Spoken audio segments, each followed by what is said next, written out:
It was a crisp autumn morning in Virginia, where the small town square buzzed with activity. Families gathered around vendor stalls, children waved tiny American flags, and veterans exchanged salutes. The annual Veterans Appreciation event was in full swing, bringing the community together to honor those who had sacrificed for their country. Among the crowd sat Samuel "Sam" Carter, a man whose presence spoke of resilience and sorrow. Seated in a weathered wheelchair near the edge of the gathering, he quietly observed the festivities. His jacket bore faded military patches, and the shadows on his face told a story of battles fought long ago, both on and off the battlefield. Sam was once a decorated Marine, a leader who inspired his squad with courage and conviction.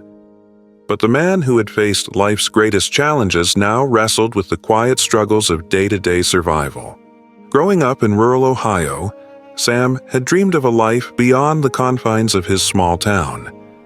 His father, a factory worker, and his mother, a schoolteacher, had instilled in him the values of hard work and compassion. Sam's childhood was filled with stories of his grandfather's heroism during World War II, which sparked a deep sense of duty within him. At 18, Sam enlisted in the Marines. Boot camp was grueling, but Sam thrived, quickly rising through the ranks. He earned a reputation as a dependable leader, someone who always put his team first. By his late 20s, Sam was deployed to Afghanistan, leading missions in some of the most dangerous regions of the country. It was a blistering summer day in Helmand Province, Afghanistan. Sam's squad had been tasked with clearing a path to a village rumored to be under insurgent control. The mission was routine, yet fraught with danger. Every step brought the possibility of an IED hidden beneath the sand. Sam walked at the front of the group, his sharp eyes scanning the ground for anything amiss. A faint clicking noise made him freeze. He recognized the sound immediately.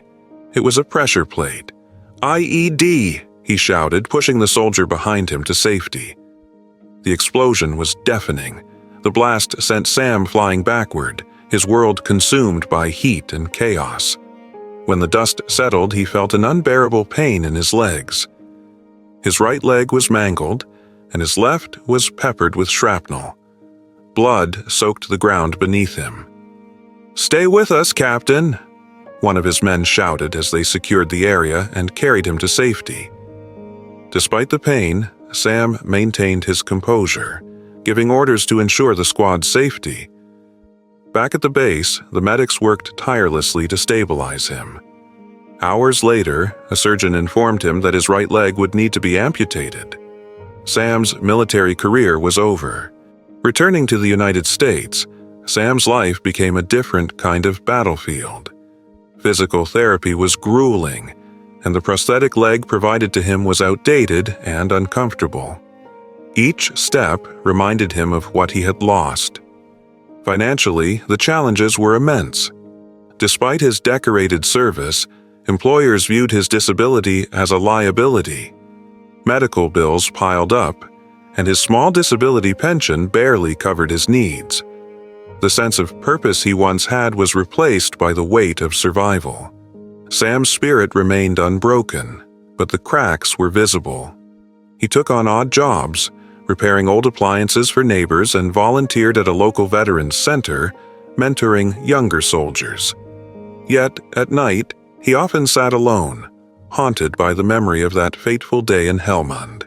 On that autumn morning in Virginia, Donald Trump attended the Veterans Appreciation event.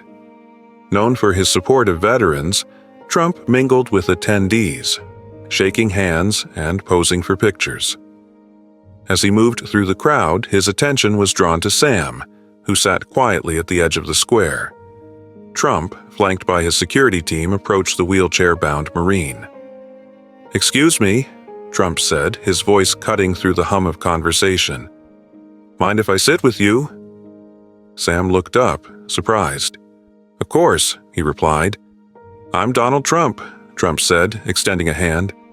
"Sam Carter," the veteran replied, shaking his hand. former Marine. Trump sat beside him and the two began to talk.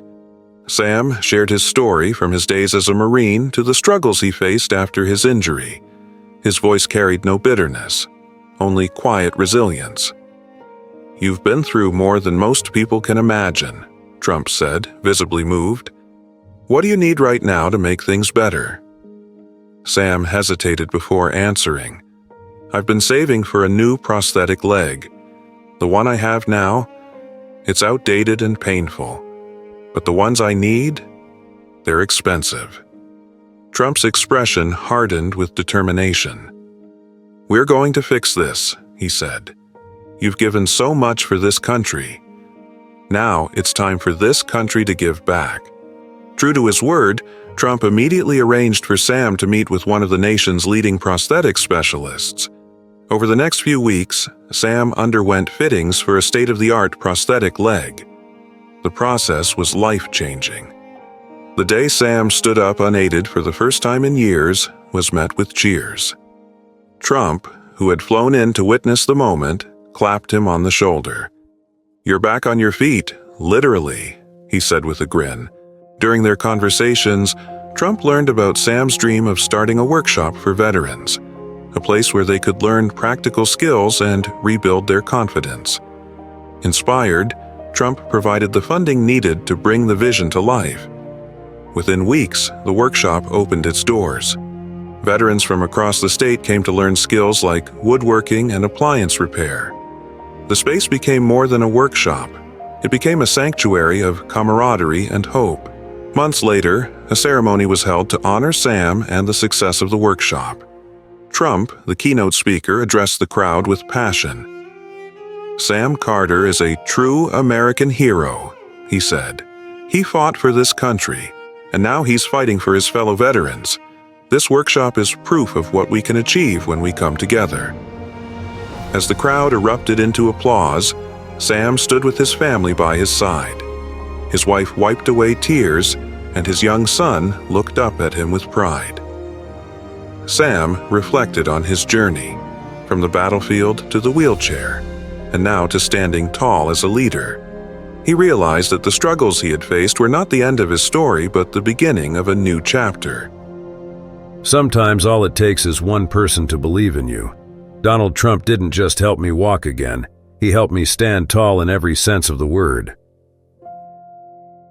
Very active kindness creates ripples. Be the change you wish to see.